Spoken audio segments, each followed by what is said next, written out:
and I'm going to go ahead and introduce our two presenters.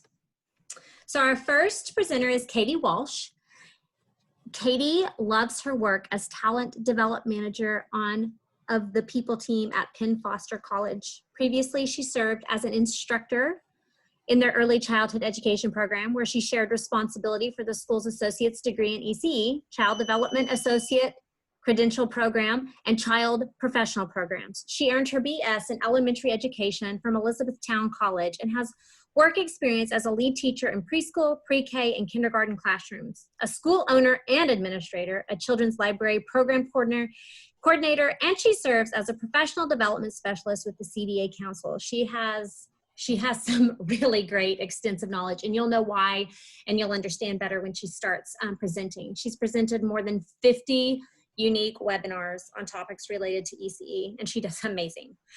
Her co-presenter is Sarah Owens. Sarah is an early childhood educator instructor for Penn Foster College, who is also currently working on completing her master's degree in education. She has experience working in early childhood settings and special education programs and classrooms. She has worked to develop her skills in classroom management, lesson plan development, and differentiated instruction. These ladies, you're going to be so excited that you have come to their presentation. Katie, did we do the disclaimer slides? All right. That's perfect. I just want to make sure we get those in for legal purposes. So the first disclaimer says that an online degree from Ashford University does not lead to immediate teacher licensure in any state. And if you want to become a classroom teacher and you are here at Ashford, you will need to go back to your individual states and ask them how to get certified and licensed. And the next disclaimer,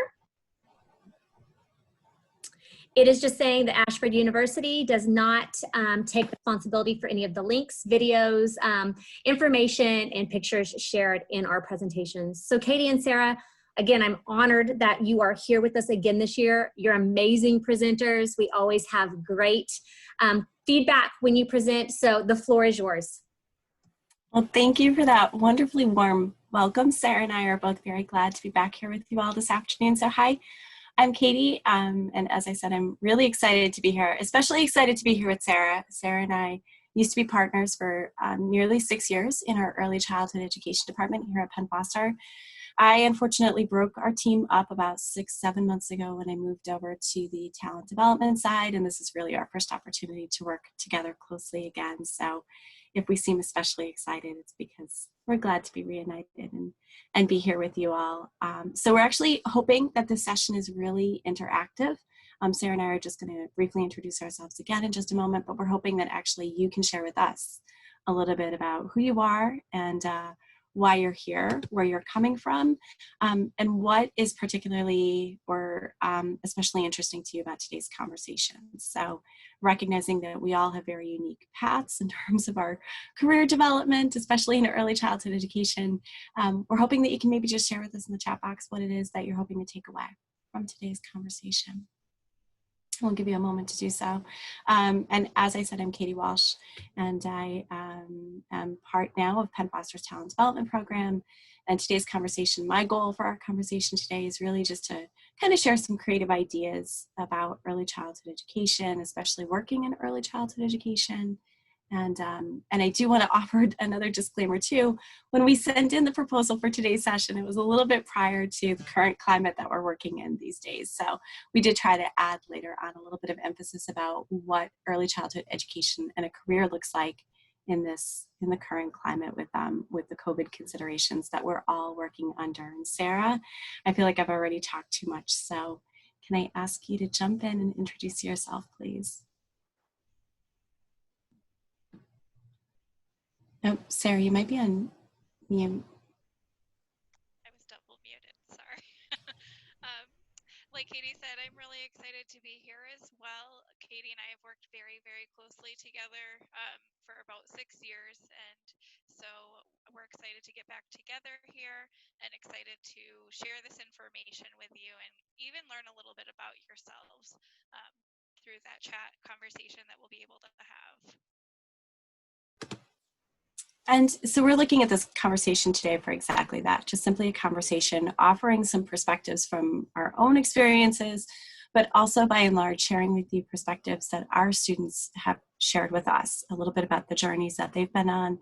And then also it's just part us watching what's happening in the field, especially as of late, as I mentioned with COVID. So just kind of wanting to give you some additional ideas. Sometimes people are reluctant to enter the field of early childhood education because they think it's too prescribed, that it's too almost dead end, that there are very few things that we can do with a degree in early childhood education, and that's simply not true. So if we could just pause for just a quick moment and think about benefits of working in early childhood education and childcare, and call to mind a few challenges as well. Let me see if I can access the chat box. I saw some of you introducing yourself. Thank you. Oh, welcome.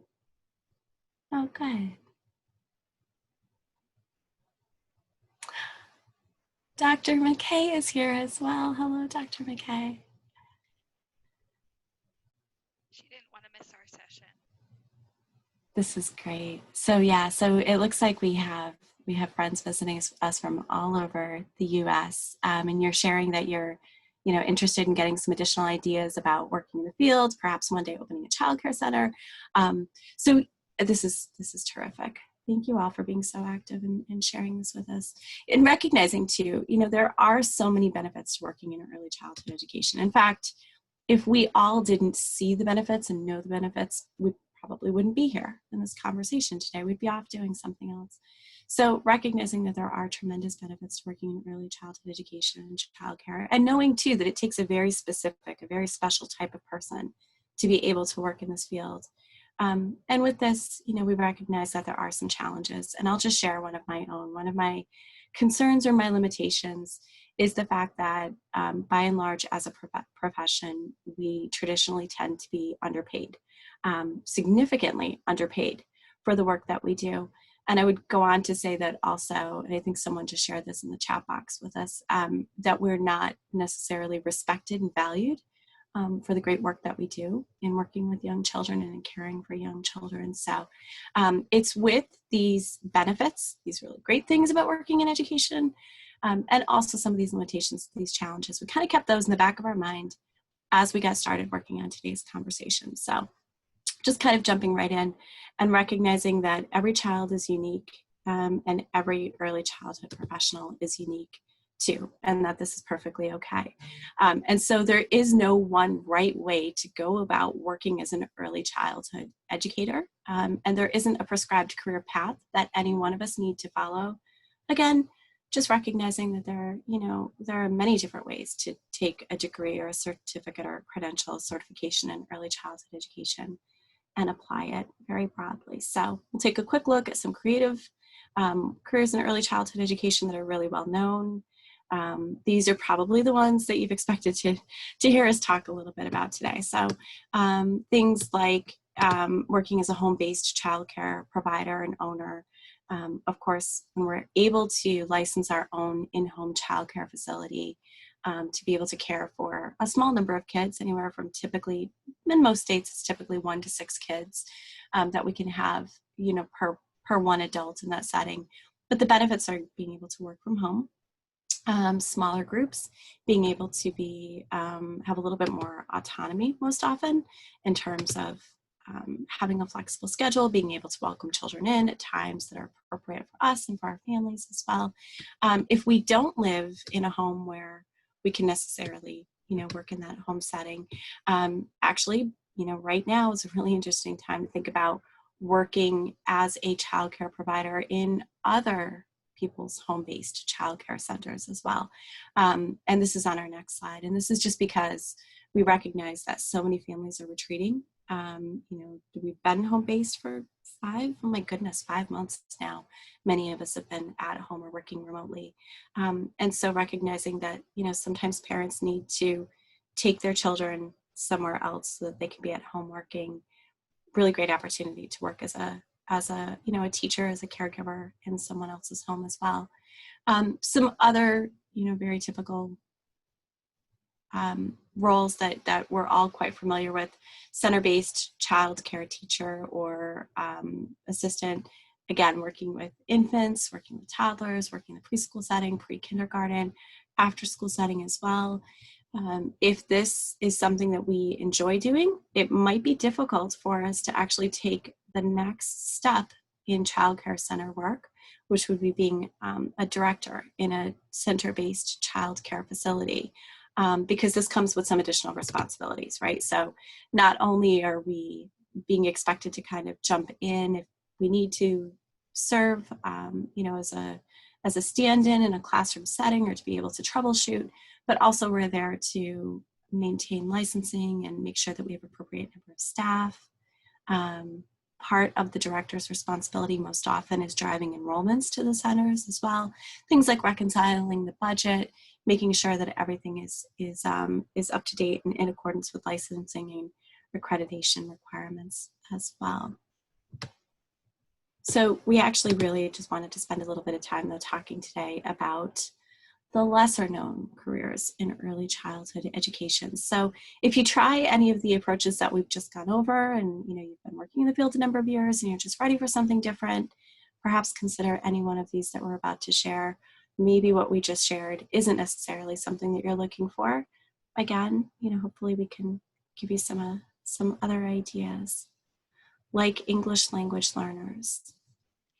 Which I'm going to go ahead and talk about here. And I don't think when a lot of people think about early childhood education, English language learners or being an English language learner teacher is not something that typically comes to mind first. But it is a big part of our job, even when you're working in the classroom setting or in your own in-home program. If you have children whose primary language is not English, then this is part of your role, is supporting them in developing that English language and that understanding and helping them be successful. So I just want to kind of clear up for everybody, there's a lot of terms related to English language learners. Ones that you're probably very familiar with are ESL and ELL, which stand for English as a second language, and English language learners. They're typically interchanged and essentially mean the same thing, that English is not the student's primary language, and so the role of the English language learner teacher is to support them in developing that understanding, both in their written and verbal communication. But there's a couple of different roles related to English language learners, so I just want to kind of give some clarification on what those different ones are and what these acronyms stand for. So the TESOL is actually just the broader general industry term for teaching English language learners. And it stands for teachers of English to speakers of other languages. So TESOL is a much shorter way to say that, but essentially that is the teachers, the broader category of teachers who are helping students of all ages learning English as their second language. As I mentioned before, ELL and ESL are typically interchanged, meaning students whose primary language is not English, and that is the student that you're working with. The TESL, which is at the bottom of this screen, that's actually teaching English as a second language, and typically involves the category of pre-K through 12th grade, whether it's private or public school. Different private tutoring companies can offer these services. Different organizations that provide education or translation services sometimes offer courses to support whole families, but especially children, in developing their English language skills, and even sometimes in colleges and universities as well. And then you have ESOL, which is English to speakers of other languages. And this is very similar to the teaching English as a second language, but it focuses more on the older, typically adult students. And it's really surrounding increasing their proficiency, both in their written and verbal understanding and use of the English language. So students who might be attending a community college or just want to improve those communication skills in the English language to help them be more successful, both both socially and professionally in whatever profession they may be pursuing or working in. And those services are typically offered through community colleges, or other community or online programs will oftentimes have them as well. And then the TEFL is Teaching English as a Foreign Language, and these are typically services where you would go abroad and be teaching English to children and even communities where English is not the primary language that's spoken. So it wouldn't be within the United States, typically it would be in other countries. You'd be working abroad. There's even some online programs that offer these services now. You've probably all heard or seen VIP Kids, which is an online program. So you can actually work from the United States, but it's virtual. And so you're working with children and learning and developing their English language skills. And so if this is an area that you're interested in, maybe it's not one that you've even considered prior, there is a big need for ELL teachers. Actually, I was reading an article according to Face the Facts USA, around 10% of all public school children actually are English language learners. And that's a pretty big percentage, and there's a lot of need for these ELL teachers. So if it's something that you're interested in, like many other areas in education, each state has different requirements as far as what will qualify you to work in this particular position. So you always want to check with your state. But also there was a really great website. It's called eslteacher.edu.org that has a wealth of information on being an ELL teacher. So if that's a career path that you're interested in related to early childhood, I would definitely check that out. Sarah, thank you for walking us through all of that. I know sometimes it can look a little confusing, all those distinctions. So Definitely. thank you. So talking also about childcare referral counselors. So the next few professions that we're going to talk about, or the next few careers and roles, tend to come with a little bit more of experience. A childcare referral counselor is someone who identifies as having an ability to help families to learn about the different types of childcare offerings that are available in their local area. They share information with families about the impact of learning activities on development. They collaborate, they plan with other professionals, community partners to make sure that the needs of the children and families in that immediate area essentially are being met. We can also look at a professional development coordinator or professional development trainer. So these next two kind of go a little bit hand in hand. Sarah, I think we're on the next, nanny. Let me just share these, okay, really quickly as well. I just so happen to jump a slide ahead. So I think nannies are definitely having a moment of resurgence, definitely a time of comeback, especially in this COVID era oh my goodness, that we're living in today. I was having a really great conversation with my sister just last night, who has a newborn and was looking at some nanny services, and they're trying to decide right now between live in and live out. They're preferring that they are able to find someone who's able to come and live in. So even though my sister is working from home in a full-time position, she's working remotely, but she doesn't have the ability to work remotely 8 hours a day and take care of her newborn. So she's looking to find someone who's willing to live in and be there, for those 8 or 9 hours every day. Of course, nannies can also be live out. These can be baby nurses specializing very specifically in the ages of newborn up to the 12th month. So someone who has a lot of very specific knowledge and information and guidance especially for those new parents as they're learning. Mother's helpers, I think we typically tend to think of mother's helpers as being individuals who are a bit younger, a little bit less experienced. Usually with the mother's helpers, the moms or the dads, the caregivers, the primary parents or caregivers are present. Mother's helpers sometimes are doing not only responsibilities and duties related to childcare itself specifically, but also sometimes they're doing some general housekeeping responsibilities as well. There isn't a significant difference between mother's helpers and nanny housekeepers. Our next one is exactly what it sounds like.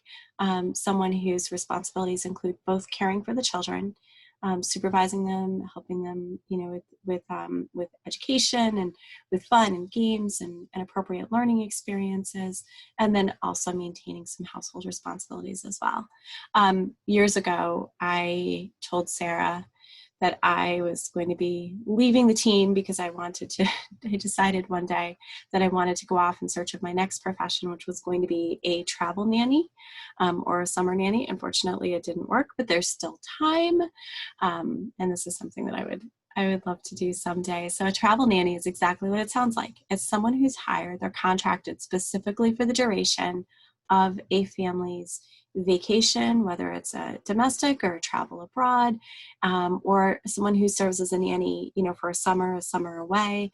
And this is someone who is typically well-versed in traveling, knows how to travel well, knows how to travel light, knows how to travel with children, someone who is, certainly would have to have a sense of adventure to be able to just pack a bag and just jump on a plane with young children and a family and be able to visit foreign countries. But what an amazing way to be able to see the world, and still be working as well and see things from children's perspectives. I think when we're traveling with children, we see things in a very different way than we do if we're traveling alone as adults. So when travel restrictions are lifted, if you so choose, think about becoming a travel nanny. I shared this with Sarah one time when we were having this conversation, and sure enough, about 6 months later, I met someone. And when we were doing the introductions and I asked what type of work she was in, she said she was a travel nanny. And then she impressed me with stories of all the places that she's been all over the world with young children in tow, and how she loves to learn as much as she can about the local culture before she arrives so that she can provide a really authentic local experience for the children in her care. So, Katie, I was going to let you know that somebody just shared a website with you, adventurenannies.com, where you could maybe find that position you've been wanting. Yes, that's exciting. Oh, thank you for sharing that. And I was going to add too, I think sometimes when you think of nannies, you think of working with much younger children. But like Katie said, with COVID and everything that's going on, there's many school districts that are now offering options for remote learning during this upcoming school year. And as a parent of young children myself who are in the elementary setting, I've seen a lot of conversations on our school websites about people looking for nannies who can sit with their children during the day and help them with their schoolwork because they're working full time, whether it's out of the home or in the home, and they just don't have that time to devote to supporting their child, but they also don't feel comfortable with them being in the school district. Such timely advice and guidance. It's interesting how every time we look at this, the dynamics change of all of these roles. So talking about professional development, which we're going to go into for the next 2 slides or so. So this one, as so many of you I'm sure are already very familiar with the CDA Council, the Council for Professional Recognition. And through the Council for Professional Recognition, they are always looking for qualified, available professional development specialists or PD specialists. A professional development specialist is someone who is experienced working in the field, typically in one or more of these 4 areas, domains that you see listed there on the screen. So it could be family home-based, those in-home family child care centers and facilities. Could be someone who has experience working with infants and toddlers, specifically from the ages of birth up to the 36th month. Could be preschool, ages 3, 4, and 5, or someone who is a home visitor who visits with families one-on-one in a one-on-one setting in their home, as opposed to a child care home. So we would certainly encourage you. Sarah and I are both PD specialists through the council, and we love our work with the council being PD specialists. It gives us really great opportunity to break away from our day-to-day work and go back out into the field and spend some time in classrooms with kids and with teachers, and really be able to, and we learn each time we go out into those settings. We learn as much as we can as well. So certainly something to think about. And there is a stipend, so it is compensated time that you're there.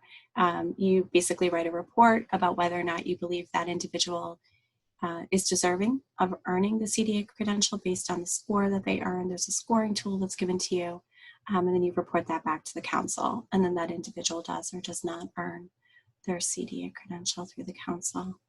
And speaking of professional development, we can also think about professional development trainers and coordinators. So these are technically two separate roles, kind of driving at the exact same thing though. So a professional development coordinator is someone who advocates for the best practices in children and in education and in youth development, and they're advocating this to families, to administrators, to the local community. This is someone who would engage in collaborative professional development for the benefit of others. They would develop and implement professional development plan for an agency or a school or a childcare center, an in-home center. They create professional development opportunities. They secure resources for the professional development. They could create partnerships for state training, statewide training, local training. And the professional development trainer would be someone who comes in and actually does the work. So they are the subject matter experts, and they understand adult learning. They understand effective adult teaching strategies. They serve, as I said, in these, as a subject matter expert in these subjects being taught. And they're advocating also for programs and policies that really drive up the overall quality of services for family and children. And I should mention too, they're utilizing the techniques to promote this transfer of learning, for classroom staff, for childcare center staff, sometimes for parents as well. So this brings us into licensing surveyor. And this is something that I'm seeing a little bit of a resurgence of just in the last 2 years or so. Now, most often when we're finding this, it's usually at the state level. So this would be most often your state Department of Education, or your State Department of Child Family Services, or your state's Department of Early Education, whatever office through your state licenses and oversees and regulates child care centers and settings. But the licensing surveyor is someone who is employed by the state. They visit programs to assess compliance with standards. They make sure that, that there's adherence to all of the appropriate local and state, federal regulations.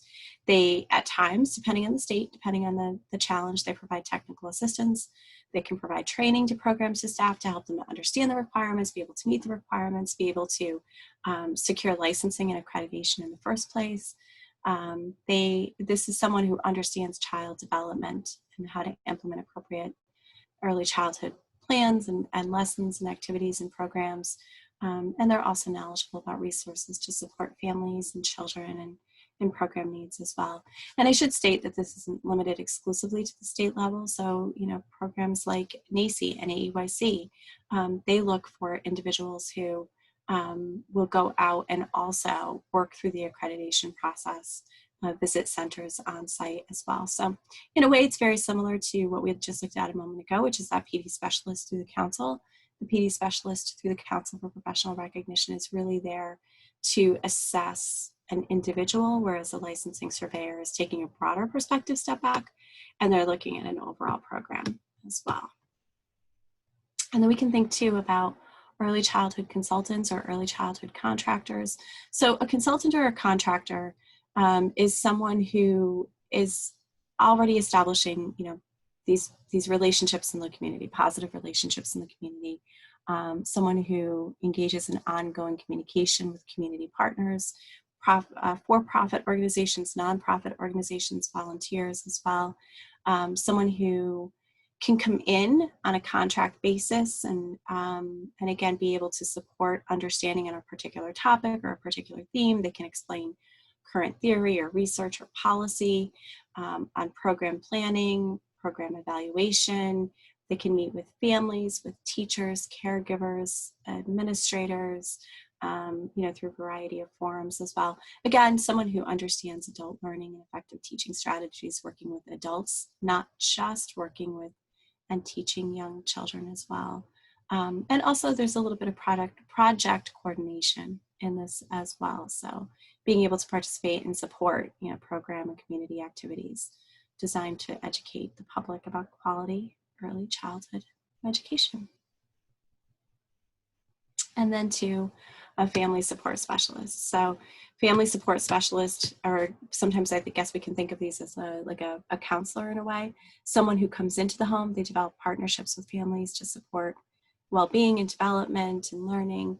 They're there to share information with families about the impact of learning activities, help them to understand the importance of early intervention and early growth and development.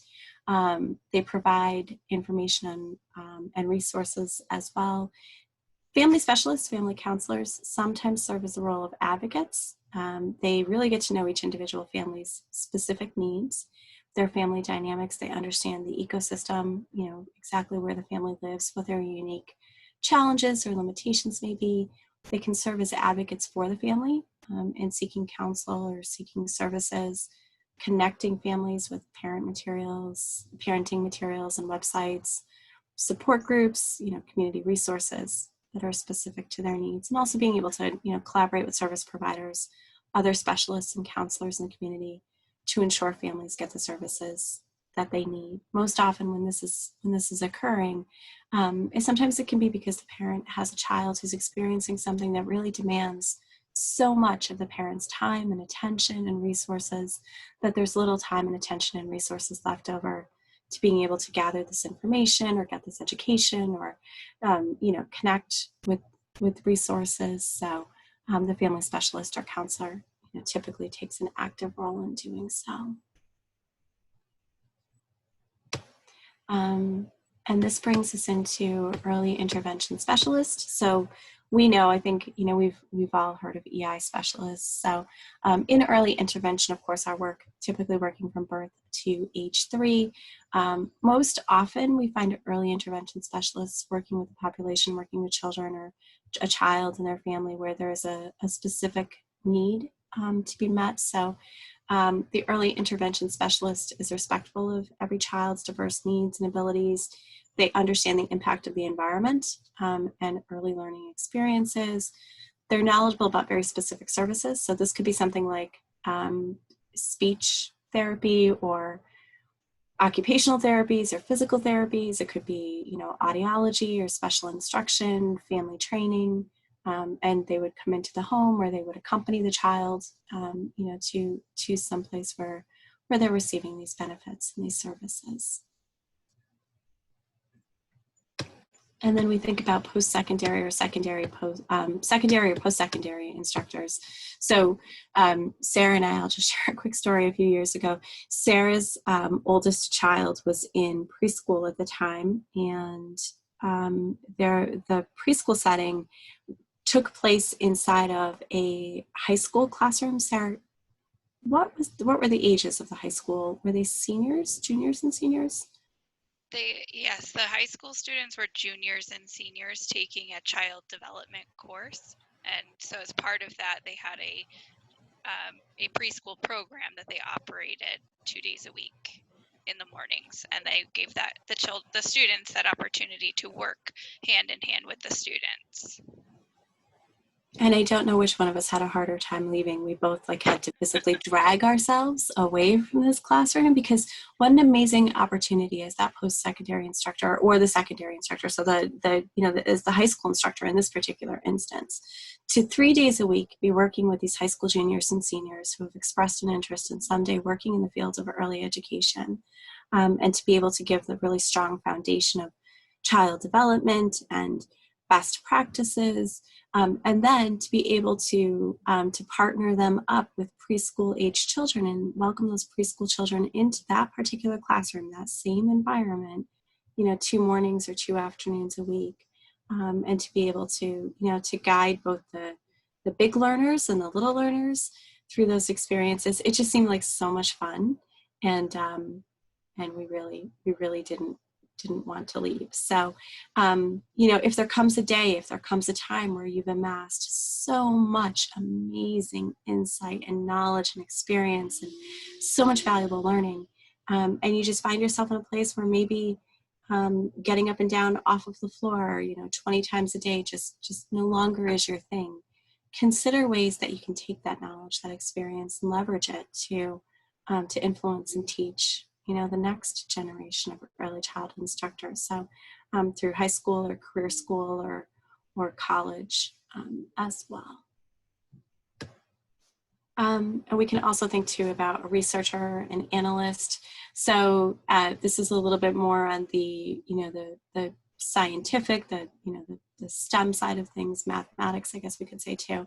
So someone who's really heavily involved in evaluating services and researching services, impacting, measuring impact of outcomes for young children, someone who's knowledgeable about practices and policies that shape early childhood profession, someone who has a really good understanding of how government policies affect early childhood education and care.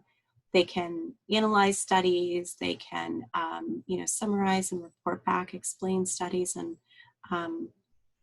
they can evaluate the impact of proposed research or previous research, make those connections together.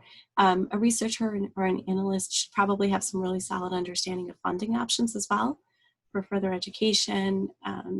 Someone who would have a really good handle on things like loans or grants or scholarships, would work with funding entities, government agencies, academic community to to solve for challenges around retention, compensation, recruitment, and obviously, skills that would be needed for this. If this sounds like you might be interested. Someone really good in outreach and research, data analysis.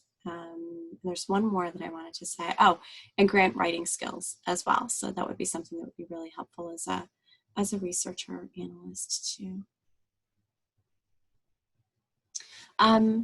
We can also think about being a therapeutic support staff. Or in some states, this is called a wraparound. So here in Pennsylvania, we refer to them as TSS, Therapeutic Support Staff. So this is an individual who provides one-to-one support for a child that has an identified special need. Typically, it's done in the home setting or in a public setting or a classroom setting. So this particular person is there as the resource person for that child. They're there most often to help that child, to offer the child behavioral support so that the child is behaving properly, appropriately in that environment, in that setting, and also to offer emotional support as well. So recognizing the connection, the link between behavioral support and emotional support. So sometimes we find these in classrooms where children have some type of special need, and it could vary. But I just learned just a few years ago, I believe that it was called TSS or Therapeutic Support Staff across the US. And I learned that I think Pennsylvania is unique. Most states refer to these as wraparound services. And then Children's Library Program Coordinator. So this was actually my path. I will talk about this really quickly. So years ago, I found myself in a place where I was no longer going to be able to continue doing the work that I loved, which was being a school owner and administrator and of a preschool. So a logical step for me at that time was to move over to our local county library, children's library, where I was able to transfer so many of those skills and abilities into serving as a children's program coordinator. So I was doing things like story time, for example, which was so much fun, but I was also doing special programming. I was in a setting where there wasn't a lot of preparation done for children who were moving into pre-kindergarten the following year. And so I started essentially a pre-K class in the library, where I took about 10 pre-K students and several times a week, we just kind of did like pre-K classes with them, which was a lot of fun for them. And then met with the families and helped the families to better prepare their children for that transition into school. So school readiness. And also as a children's program coordinator, I needed to have a really solid understanding of my local community, the resources that were available to families. This was in, the library that I was in an area where the people coming into the library were either from really high income, really affluent families, or the exact opposite. It was families that were really, really challenged and disadvantaged through no fault of their own. So part of my work was being very mindful of and on top of the resources that were available and offered to them in the local community, and connecting those, sometimes making the phone calls for them and to get them the resources that they needed as well. And we can also expand into youth organizations and nonprofits. So we talked a little bit about this earlier, but grant writers, if you are a grant writer, I give you all the credit in the world. I wish this was something that I could be good at doing. Unfortunately, I'm not. It takes a very specific type of writer to be able to recognize and articulate the needs of an organization, to be able to clarify very specifically exactly how the grants or the fund would be used in a way that's beneficial to the program or to the children, and then to be able to, to do so in a persuasive way so that the grant is awarded. But youth organizations, nonprofits are always looking for grant writers. And this could be done, if you've heard the term gig economy or like a gig job or assignment, this is something that, you could just contract with someone, on an as needed basis. It doesn't necessarily need to be your full-time work all day in and day out, being a grant writer, just something that with enough experience developed, you would be able to go in and contract with them and get paid simply for writing their grant. We can also serve as advocates. In fact, at the risk of sounding a little preachy, I hope I don't sound preachy, but I just want to share, I do think that working in the fields of early childhood education, it comes with the responsibility to serve as advocates for the profession itself, advocates for the quality of early childhood education that we should expect to see in all of our classrooms, in all of our schools and in all of our districts, advocating for children and families with special needs as well. So, sometimes it's we see parents and families struggling with things, and again, they don't always have the knowledge or the resources or the attention or the energy to invest in righting a wrong. And so we as early childhood educators, can really kind of fill that void. So think about ways that we can advocate for the children that we care for, recognizing that they don't have the ability to advocate for themselves. And this also goes into public policy and programming. And this is something that I, for some time, was trying to work with. And I could give examples, but in the interest of time, we'll just go into the next slide, if that's okay. So I know that our last presenter we had shared at the end that she's engaged in publishing, which is really exciting. As a children's program coordinator, I will tell you that individuals who have experience working in the early childhood setting, I feel, in my opinion, are the best authors and write the best curriculum for early childhood education and even just simply storybooks. So think about ways that you can use your writing skills to serve, in writing newsletters and blogs, publishing magazines, newspapers, trade publications as well. So again, taking that voice and writing about that and being able to promote a message in publishing in these ways. So if you're, the employee, you could even do this for yourself. So you could be self-employed, writing blogs and newsletters and contributing to magazines and newspapers as well. And another way to kind of leverage these same skills, a little bit of a different vein, but we could also design and develop curriculum. So again, we could do this whether we're self-employed or we could do this through working somewhere that this is what they do. But again, think about leveraging our experiences and our knowledge to support to writing textbooks, curriculum books, imprint resources, ebook resources, even websites like Teachers Pay Teachers. I'm sure that you're familiar with it. If you haven't yet visited, definitely check them out. I'm sure that everyone would be able to contribute some really valuable and meaningful ideas and resources to a site like Teachers Pay Teachers and be able to, make another teacher's job much easier, save them some time and effort by a simple download and make a few dollars in return as well, because we should be compensated for our work. Speaking of making a few dollars, thinking too about sales representatives. So for those of you that have gone to early childhood conferences or expos, I was at an expo a few years ago in New York City, and I was walking past a table and there was someone who was there to sell a product for an early childhood classroom. And we just engaged in a very polite, very light, superficial conversation for just a quick moment. And I wasn't necessarily taking the conversation, the representative, the product really, very seriously. And then the sales representative asked me a question that signaled to me immediately that this is someone who doesn't have a background necessarily in sales or closing sales. This is someone who's clearly spent some time in an early childhood setting. So I kind of really leaned into the conversation and listened to her speak more about that particular product. And then I started asking her about her background and her experiences. And sure enough, this is someone who spent, I think it was like 10 or 12 years teaching mathematics in an early childhood setting, or early elementary setting, and then, you know, switched over to a sales side where she got to travel to expos across the US and share that experience. And so these could be ECE related projects. You could be doing in-person demos. You could be doing this online as well. And nearly finally, I think we only have about 2 or 3 more ideas to share with you as we start to close in our time today.